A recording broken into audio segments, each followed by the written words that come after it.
Hi అందరికీ. ఏ పండగ లేకుండా పిండి వంటలేంటనుకుంటున్నారా?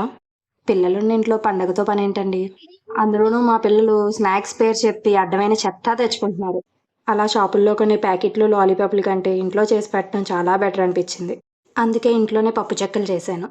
వీటిని చెక్కలంటారు, అప్పడాలంటారు, తెలంగాణలో అయితే పూరీలని కూడా అంటారు.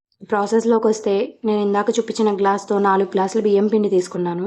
పిండిని జల్లించుకుని అందులో ఉప్పు, కారం, వాము, జీలకర్ర అలాగే ఒక గంట క్రితం నానబెట్టుకున్న శనగపప్పు నీట్‌గా కడిగేసుకొని అందులో ఏసుకోవాలి. అలాగే పచ్చిమిరపకాయలు, అల్లం కూడా మిక్సీ పట్టుకుని ఆ పేస్ట్ ప్లస్ కరివేపాకు ఏసుకొని మొత్తం నీట్‌గా కలుపుకోవాలి. తర్వాత ఒక 4 స్పూన్‌లు ఆయిల్ బాగా వేడి చేసుకొని అందులో ఏసుకొని కలుపుకోవాలి. తర్వాత వేడి నీళ్ళతో పిండి మొత్తం కలుపుకోవాలి. చపాతీ ముద్దలా కలుపుకోవాలి.